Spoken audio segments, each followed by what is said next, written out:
안녕하세요. 주식 전업투자자 주덕입니다. 오늘은 이제 새로운 콘텐츠죠. 제가 예전에 한번 영상을 올린 적이 있어요. 구독자분들과 만나서 주식에 대한 이야기도 하고 필요하다면 이제 솔루션도 해드리는 그런 영상을 올려드린 적이 있었는데 그때 많은 문의가 왔습니다. 메일로도 오고 카카오톡으로도 정말 많은 분들이 관심을 가져주셨어요. 그래서 오늘은 첫 게스트를 모신 날입니다. 여러분들도 많이 궁금해하실 것 같고 오늘도 제가 어떤 피드백을 해드리고 어떤 솔루션을 해드릴지 당장 하루 만에 뭐 자세한 솔루션 당연히 힘든데 오늘은 일단은 어떤 문제 때문에 저를 만났고 어떤 사연이 있고 또 어떤 계획들이 있는지에 대해서 한번 같이 진행해 보도록 하겠습니다. 일단은 간단하게 자기소개 먼저 부탁드리도록 할게요. 먼저 초청해 주셔서 감사합니다, 주덕님. 저는 사실 대학교 때까지는 주식에 대해서 전혀 이제 좀 주식은 도박이다 이렇게 생각한 사람 중 한 명이었는데요. 그러다가 사실 처음에 공무원 시험 준비를 하다가 잘 이제 안 풀려서 대기업을 이제 입사하게 됐고 그러다가 이제 대기업을 1년쯤 다니고 퇴사해서 소위 주식 고수들 찾아서 이제 1년 동안 좀 나름대로 중요한 기법들을 이제 배우고 매매를 좀 시작했습니다. 그러다가 이제 다시 이제 시드를 모아야겠다라는 생각에 대기업에 재취업을 해서 지금 아직까지는 이제 근무 중이고 열심히 시드를 모으고 있는 직장인입니다. 나이는 올해 이제 32살이고 이제 곧 33살이 됩니다.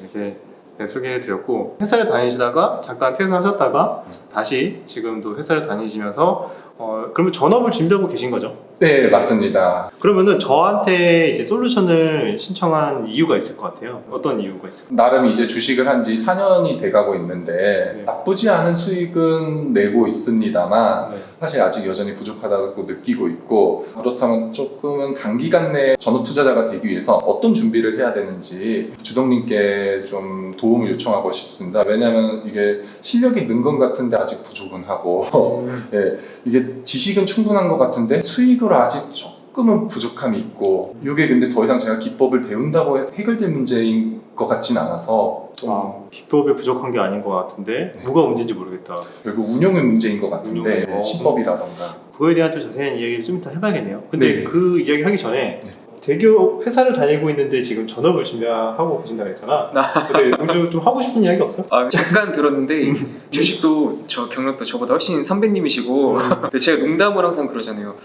대기업을 다니는데 왜 전업을 하고 내가 일하고 싶은데? 근데 실제로도 저는 항상 그런 말들을 많이 하기 때문에 안정적인 직장에서 오는 그 고정적인 수익이 이렇게 매매의 그 심리 안정감을 도움을 주잖아요. 그 부분이 정말 무시할 수 없고 수익률은 좀 떨어져도 전략 수정을 어느 정도 본인의 직업에 맞게 사이클을 갖추면은 저는 충분히 직장 생활을 하면서도 거래하는데 문제가 없다 생각하기 때문에 저 같은 경우에도 예전에 일할 때가 수익이 더 좋았었거든요. 심리적으로 편하니까 원하는 구간에 시원시원한 베팅도 가능하고 그래서 농담 삼아 항상 그런 얘기를 자주 했었죠. 이 의견에 대해서 어떻게 생각하세요?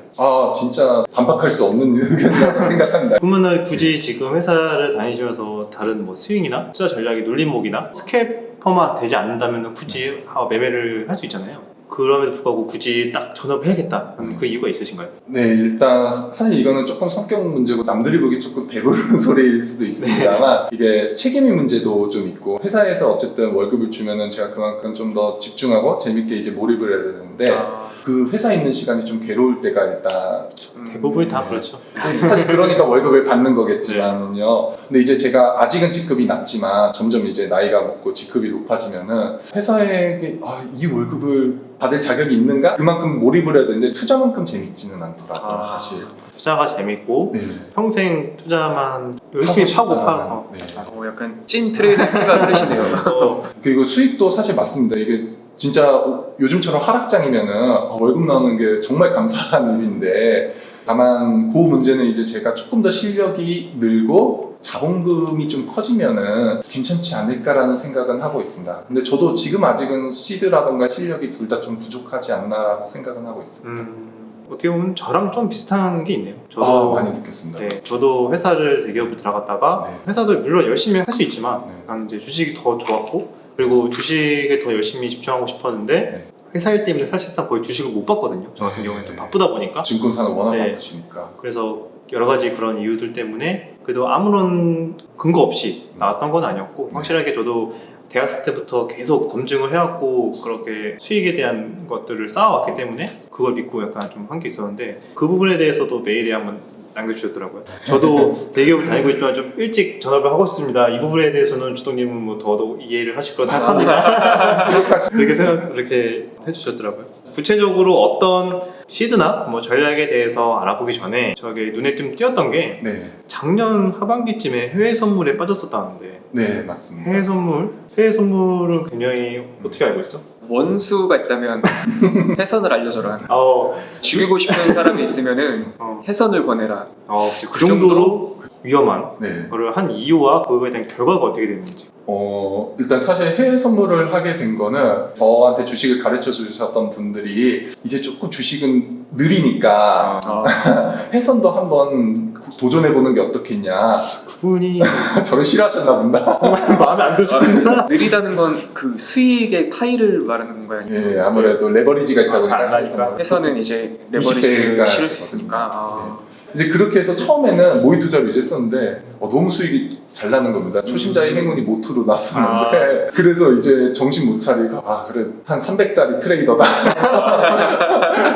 처음에는 그래서 크루도이라고 나스닥인데 그거를 이제 처음에 하면서 처음 달은 진짜 뭐 1500 갖고 1600을 벌었습니다. 절대로 해서는 안 되는 기법을 한 겁니다. 지금 분석해 보면은 그렇게 이제 했다가 당연히 깡통을 한 3번 차서 결국에는 네, 3번 찼습니다. 그래서 마이너스 3,300 연봉을 거의 다 날렸는데요. 지금도 사실 해선을 연습은 하고 있습니다. 아직 미련을 못 보신 거예요, 설마? 근데 지금은 조금 그때와는 달리 근거를 조금 더 갖고 하는데 왜냐면 리스크 관리랑 이제 추세에 대한 조금 이해를 하다 보니까 선물도 이렇게 하면 되겠구나라는 생각은 좀 들었거든요. 뭐 시장 마법사들 보시면 아시겠지만 결국 그 사람들 선물 트레이더가 많지 않습니까? 레리아이트라던가 뭐 에드 세이쿠타 같은 사람 이런 사람들 보면은 이제 선물 트레이더가 많은데 결국엔 추세랑 레버리지를 좀 관리하면은 결국 그것도 수익 날 수 있는데 무서우니까 근데 모트로만 지금 하고 있고 수익이 실제로는 나고는 있습니다. 올해 이제 한 반년쯤 됐는데 다만 아직은 주식이나 더 열심히 하자. 네. 투자 쪽은 정말 관심이 다 있으신 거 같네요. 여러 가지 다 맞습니다. 투자 수단에 대해서. 네. 지식도 상당히 방대하시고 책도 많이 읽으신 거 같아요. 남들보다 압도적이다라고 할 수는 없지만은 나름 열심히는 읽었습니다. 네. 그 인상 깊었던 게 실계좌를 보니까 저한테 3년 네. 수익을 보여주셨죠? 한 3,700만 원인가요? 네, 그 정도 수익. 3,700 정도 수익이 난 걸 제가 봤거든요. 네. 그래서 그때 보면 그래도 대부분 초반에는 손실 나다가 사실상 그 수익이 난 건 거의 1년 내에 다 거의 난 거 같나요? 맞습니다. 그죠? 네. 1년 내로 그 정도 수익을 낸 거라면은 나쁘지 않은 수익이라고 생각하고 시드가 그때 얼마였죠? 처음에는 3천 갖고 이제 작년 초부터 하다가요. 네. 이제 작년 가을부터는 조금 늘리겠다 해서 지금은 1억까지 됐습니다. 1억 가지고 돼서 그다음에 최근까지 그래도 수익을 쌓고 계시고 네, 네. 근데 이렇게 수익을 좀 내고 있는데 네. 어떤 기법과 전략으로 보면 구체적으로 투자를 하시는지 그거를 듣고 그럼에도 불구하고 솔루션이나 저를 만나게 된 이유가 있을 거 아니에요. 맞습니다. 거기까지 이제 연결해서 네. 한번 이야기 나눠보도록 할게요. 예. 일단 먼저 어떤 기법과 전략으로 보통 주력을 다루시나요?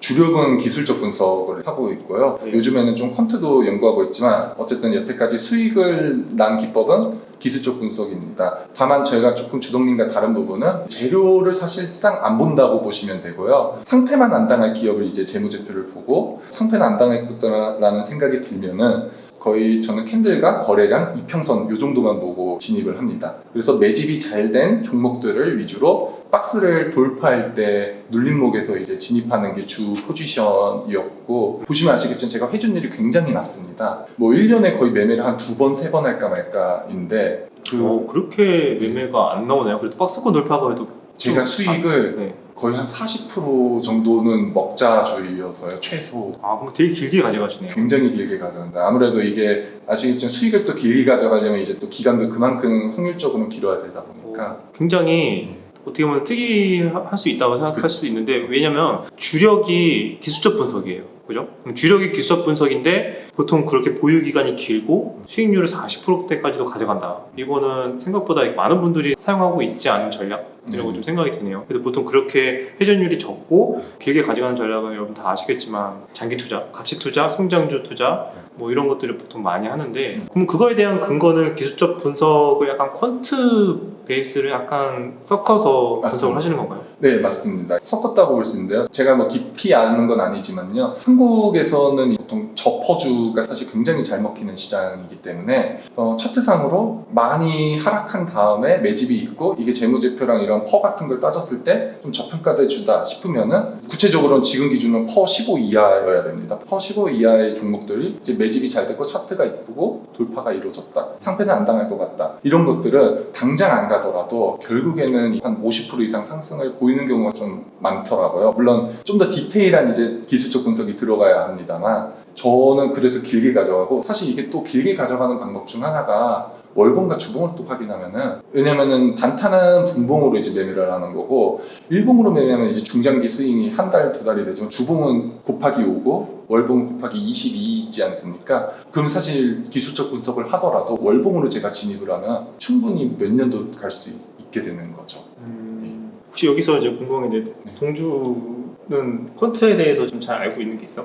조용히 있었는데 그러니까 너무 조용히 있길래 한번 물어봤는데 뭐죠?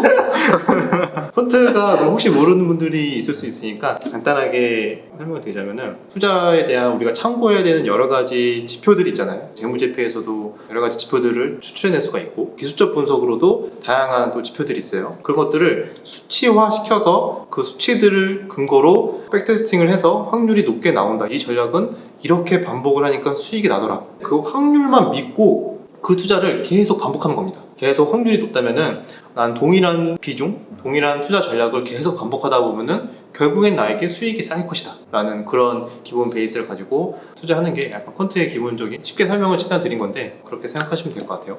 그래서 저도 개인적으로 그런 퀀트적인 베이스를 좀 많이 참고를 해서 단기 매매를 할 때도 같은 눌림목이어도 확실하게 그런 건 좀 디테일하게 좀 만드는 편이거든요. 그래서 그 부분에 대해서 좀 이야기가 통했던 것 같아서 그때 아까도 얘기가 좀 재밌게 나왔던 것 같은데 그래도 조금 달랐던 게 저는 퀀트 베이스로 접근하는 거는 되게 단기 매매 보통 일주일 이내의 전략으로 많이 저는 접목을 하는 편이고 그래도 퀀트 베이스로 기술적 분석을 많이 활용하지만 중장기로 많이 가져가시고 완전히 기술적 분석만 보시는 게 아닌 게 저퍼를 본다는 것 자체는 완전히 기술적만 보는 건 또 아니잖아요. 네, 맞습니다. 그래서 보통 퀀트로 투자하시는 분들 중에 재무제표나 저퍼를 보시는 분들 중에서도 여러 가지 지표를 많이 짬뽕을 하더라고요. 만약에 뭐 저평가된 것 중에서 전분기 대비 영업이익률이 개선이 됐다던가 아니면 영업이익 성장률을 본다는 거 여러 가지 이렇게 네. 복잡하게 해서 그거를 간단하게 딱 돌릴 수 있잖아요. 프로그램이 요즘에 몇 개 있잖아요. 네, 그렇게 맞습니다. 해갖고 막 돌려가지고 확률 나오면은 이제 그걸로 자산 배분하고 이런 식으로 하는 거는 저도 이렇게 많이 알고 있는데 네. 저 같은 경우는 그래서 수치화하기가 어려운 부분에 대해서 얘기를 했었잖아요. 만약에 네. 뭐 재료라던가 그쵸. 그건 그리고 절대 안 되죠. 투자 심리, 현재 시장 상황이라는 거죠. 네.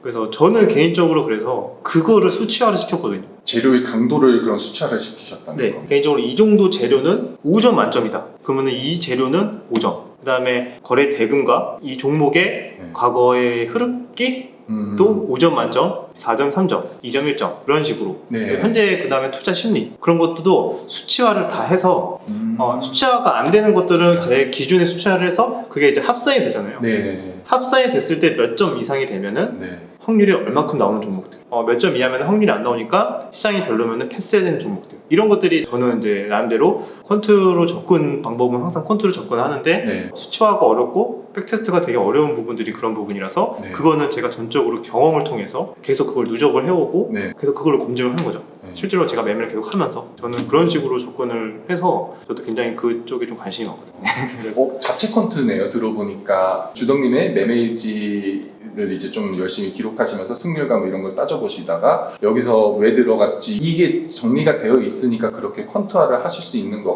같다는 생각이 들었어요. 경험이 많으신 분들은 알 거예요. 왜냐면 재료라는 게 돌고 돌거든요. 뭐 정치 테마도 있을 수 있고 정책 관련 그런 돌고 도는 테마도 있고 개별 테마도 있고 바이오 관련된 뭐 테마도 있고 실적으로 올라가는 종목들도 있고 각각 어떤 재료에 따라서 움직임이 되게 탄력적으로 가는 것과 일회성으로 끝나는 거나 그러니까 그런 재료들이 있어요. 그게 지금 당장은 뭔가 정리하기가 어려운데 네. 그거를 좀 몇 년 동안 오랫동안 다 기록을 하고 모든 기술적 반등이 나와야 되는 구간에서 다 나왔었고 어떤 건 안 나왔었고 뭐 이런 것들을 축적을 시키면은 나만의 로직을 만드는 데 도움이 돼요.